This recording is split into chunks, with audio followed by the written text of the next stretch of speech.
Qu'elle soit en avant ou en arrière-scène, Sophie Durocher reste toujours Sophie Durocher. Alors, hier soir, à Montréal, il y a eu, encore une fois, des prières de rue. C'était des bouddhistes. Ben non, c'était pas des bouddhistes. Il y a eu des prières de rue, pas n'importe où, Place du Canada, à Montréal, et il y avait des journalistes qui étaient là, mais il y avait une journaliste qui a été intimidée, harcelée par les personnes musulmanes qui étaient là, des hommes, des femmes. Évidemment, les hommes priaient à l'avant, puis les femmes, ben, à l'arrière. Cette journaliste, moi, je voulais lui donner la parole parce qu'à un moment donné, ça va se faire intimider quand on essaye simplement de faire son métier. Cette journaliste, elle s'appelle Alexandra Lavoie et elle travaille pour Rebel News. Bonjour, Alexandra. Bonjour. Pour ceux qui connaissent pas Rebel News ou qui ont juste entendu parler de Rebel News de façon négative par personne interposée, expliquez-nous c'est quoi Rebel News? Rebel News, en fait, le pourquoi qu'on existe, c'est donner la voix à des gens, mettons, qui ont pas la chance d'avoir une voix dans les médias d'État ou les médias mainstream.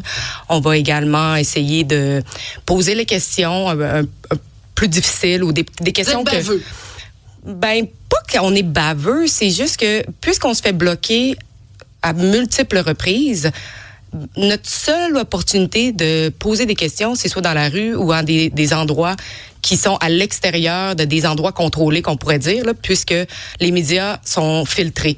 Donc, on n'a pas le choix, il faut les suivre, il faut essayer de leur poser les questions, que vous aimez ça ou pas, c'est votre opinion, mais je pense qu'il y a une partie de la population qui veulent entendre ces questions-là, qui veulent rendre les gens responsables de leurs actes, et nous, on est là pour justement donner une voix aux gens parce qu'on n'est pas subventionné, on ne reçoit aucun argent du gouvernement. C'est des fonds privés. Des fonds des donateurs. Puis je pense que les plus grosses donations, c'est comme 5 ou 6 $. Donc, c'est pas des grosses donations. Mais vous en avez beaucoup. On avait beaucoup. Puis ça vous permet de gagner votre vie. Donc, vous êtes la journaliste au Québec pour Rebel News. Donc, hier, vous étiez Place du Canada pendant cette prière de rue. Donc, on va regarder 3 extraits de votre reportage parce que vous avez été harcelé et intimidé. Puis c'est pas agréable. Puis moi, je défends la liberté de presse des journalistes. Alors, on va regarder le premier extrait où donc vous tentez de filmer les femmes qui évidemment sont séparées, sont à l'arrière. Voici ce que ça donne. Pourquoi je vais loin? Là, tu vas loin. Qu'est-ce que très bien, tu filmes pas les femmes par en arrière. Filme pas les femmes par en arrière, c'est pas respect. T'as aucun respect. Qu'est-ce qui est pas respect? Filme pas les femmes par en arrière, le monde veut pas regarder, le monde veut pas se montrer. Les femmes, tu peux filmer tout ce que tu veux en avant. Pourquoi vous ségrégez les femmes et les C'est pas hommes? une ségrégation, on veut pas que tu filmes les femmes par en arrière. Les femmes sont à l'arrière? Parce que nous, on montre pas les femmes par en arrière. Je sais pas pour toi, mais pour nous... Bon, alors en fait, il invoque la modestie, la pudeur. Donc, c'est une façon aussi, parce que là, on le voit dans les images, puis on l'entend au ton de sa voix. Il prend son drapeau palestinien pour vous empêcher de filmer. C'est une entrave au travail d'un journaliste. Puis en plus, leur drapeau est arrivé sur la tête d'un policier, et là, le policier n'a pas trouvé ça rigolo du tout. Donc, il voulait tout simplement nous empêcher de filmer les femmes parce que les autres, ils disent que c'est haram de filmer les femmes. Mais écoutez, allez prier dans vos mosquées et nous, on va pas aller vous filmer là-bas. Mais là, vous êtes dans un endroit qui est public, que tous les gens ont le droit d'accéder, tous les gens ont le droit de filmer. Et donc, vous pouvez pas imposer vos règlements aux gens qui sont là. Et moi, ce qui m'avait choqué, c'est qu'au début, quand on a commencé à filmer, puis notre but, c'était pas de déranger la prière ou quoi que ce soit. C'était rapporter qu'il y avait eu une prière cette soirée-là. Voilà. Et immédiatement qu'on a commencé à filmer, les gens sont arrivés pour nous agresser, pour nous arrêter de filmer, ils ont mis toutes sortes de choses devant nos caméras. Et là, j'ai dit, mais pourquoi vous faites ça? Vous nous dites qu'on vient vous déranger. En fait, vous êtes en train de vous déranger vous-même. Parce que ils nuisent à la cause. Ils nuisent à la cause. Donc, en effet, vous témoignez, vous mettez vos caméras. Je veux juste... oui, Cybèle? Ben, rapidement, on nous demande, en fait, est-ce que vous avez été pointé du doigt? Est-ce qu'on a réagi comme ça parce que vous êtes parce que vous êtes Rebel News ou juste parce que vous étiez un média en train de filmer? Non, tout simplement parce qu'on est en train de filmer. Et moi, j'étais avec Natacha Graham, qui est une autre journaliste indépendante. Et c'est juste notre présence, parce que je sais pas s'ils m'ont reconnu quand je suis arrivée, parce que j'avais quand même une calotte, j'étais tout en noir. Donc, c'est pas, on pointe Rebel News. Il n'y a absolument rien sur moi qui montre que je suis. Il voulait pas que vous filmiez. On en a d'ailleurs un autre exemple, un extrait de votre reportage d'hier où vous vous faites traiter de raciste. On va écouter ça. Je vais demander à Jean-Philippe de nous le faire jouer. My goal is to expose people who are corrupt like you, who are racist, who target people just because of their religious practices. Where are you from, guys? Just because of their religious identity. Just because of their religious identity. I'm a Canadian Muslim, and that's my right as a Muslim. You took your case. But you have a mosque. Your case. Why are you praying in a public space? Why don't you like to pray? And why you are stopping Is it my people right? Is to it not my record right? your prayer?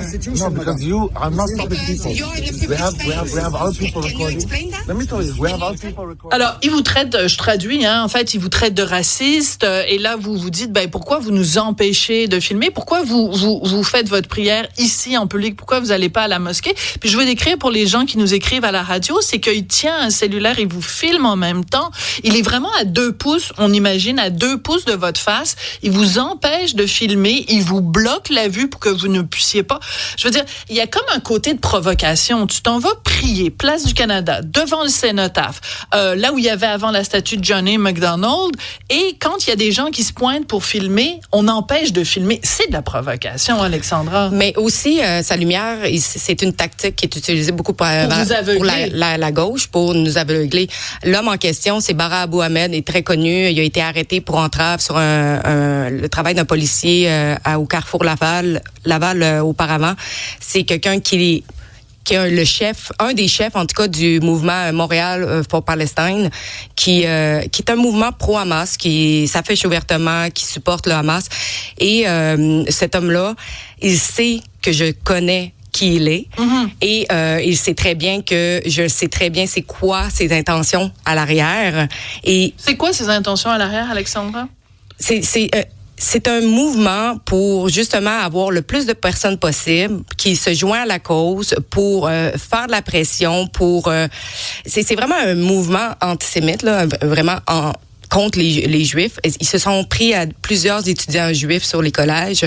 Donc on assiste à un mouvement, je sais pas si c'est, je vais le dire, là, un peu d'indoctrination, parce que c'est des anciens étudiants qui vont dans les collèges, qui parlent avec les étudiants, qui font du cherry picking sur leurs informations par rapport à le conflit, etc.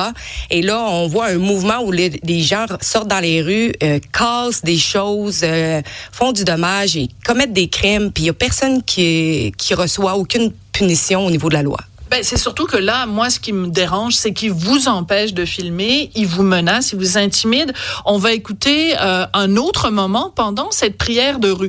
Bon, c'est sûr qu'à un moment donné, le gouvernement va peut-être légiférer sur les prières de rue, surtout quand on voit quel genre de débordement ça mène. Parce que si tu veux juste prier dans la rue, c'est une chose. Mais si tu commences à harceler, et en particulier à harceler des femmes, c'est pour ça que ça me touche en particulier, là, moi, j'ai un problème, puis je trace une ligne rouge. Donc, on va écouter un autre extrait de votre reportage d'hier, Alexandra Lavoie de Rebel News. Je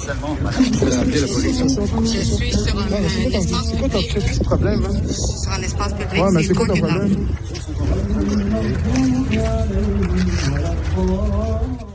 Alors, on voit plein de drapeaux de la Palestine.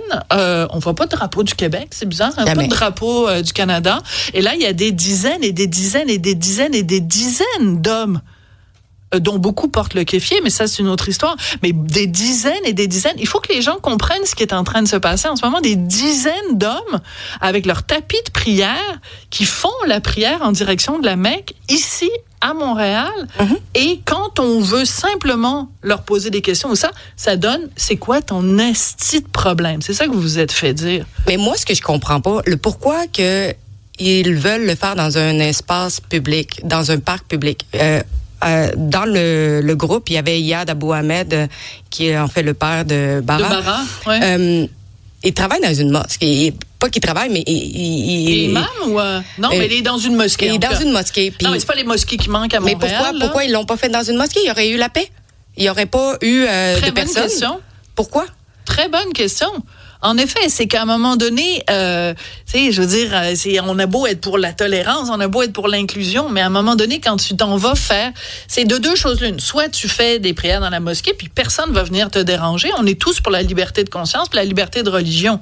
Mais à partir du moment où tu fais des prières sur la place publique, puis pas n'importe quel endroit à Montréal, c'est tout à fait légitime de la part d'un média, que ce soit un média que vous appelez mainstream ou un média indépendant, d'aller filmer pour témoigner de ce qui se passe. Et ce n'est pas normal en 2025 que vous, Alexandra, vous fassiez harceler qu'il y a quelqu'un qui se place devant vous et qui vous empêche de filmer. Je veux juste revenir sur un autre truc que vous avez fait. Parce que quand je disais tout à l'heure, puis là, on sort complètement de ce sujet-là, mais je vous trouve baveuse, mais tu sais, en même temps, moi, j'aime ça, les gens baveux. Alors, il n'y a pas tellement longtemps, quand on a su que M. Carney allait vraisemblablement devenir premier ministre du Canada, vous êtes pointé à Ottawa avec un camion de Rebel News et sur le côté de votre camion, il y avait une affiche, une photo qui existe, là, c'est pas une photo trafiquée, de Mark Carney en présence de Ghislaine Maxwell, qui est donc cette femme qui quand même a été trouvée coupable de malversation, de complicité avec Monsieur Epstein. Donc, c'est pas un peu baveux parce que là, vous vous êtes fait traiter de fasciste, là. Mm-hmm. Oui. Ben, c'est pas baveux de demander une question qui est légitime. En fait, C'est quoi votre question? C'était tout simplement, est-ce que vous pensez que Mark Carney, qui est notre premier ministre, devrait juste nous dire et dévoiler les relations ou la relation qu'il a entretenue avec Ghislaine Maxwell? Puis c'est à lui juste de clarifier les choses. Parce que sur cette image-là, ça a été pris pendant un festival de musique en Angleterre. On y voit également le vice-chairman de BlackRock. Donc, on sait que Epstein, de toute façon, banquier, etc., ils ont quand même... Oui, mais il faut faire attention. Il ne faut pas non plus faire des amalgames, puis il ne faut pas rendre les gens coupables par association. Non, exactement. Donc, c'est à lui de juste clarifier sa relation. Donc, ce que vous demandez, c'est que Mark Carney, qui est maintenant notre premier ministre, explique pourquoi il a été photographié avec Ghislaine Maxwell. Oui, puis tu sais, si c'est juste une photo qui a été prise à un événement et on la voit cette photo-là. Ben, mentionnez-le, mettez les choses claires, parce que jusqu'à maintenant, on sait très peu de Mark Carney, hein? Oui. Il refuse de dévoiler ses actifs financiers, refuse de dire qu'est-ce que était sa relation avec Ghislaine Maxwell. Donc, pourquoi il prend pas un moment pour clarifier les choses, puis comme ça, il y aura pas des gens qui vont y courir après pour lui demander, mais est-ce que vous pouvez clarifier?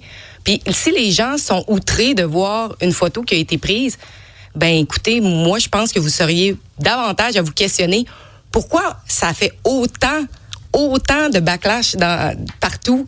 Ben peut-être parce qu'il y a un fond de vérité. On veut juste savoir. Voilà. Poser des questions, mais en tout cas, je trouvais ça important de vous recevoir pour témoigner justement de ce qui s'est passé hier à Montréal, parce que le silence n'est jamais garant d'une forme de démocratie. C'est important, hein, ça sert des journalistes de mettre la lumière là où les gens n'ont pas envie qu'on mette de la lumière. Alexandra Lavoie, vous êtes journaliste pour Rebel News. J'ai très hâte de savoir ce que les auditeurs pensent de l'entrevue qu'on vient de faire ensemble. Merci beaucoup, Alexandra. Merci. Une autre vision de l'actualité.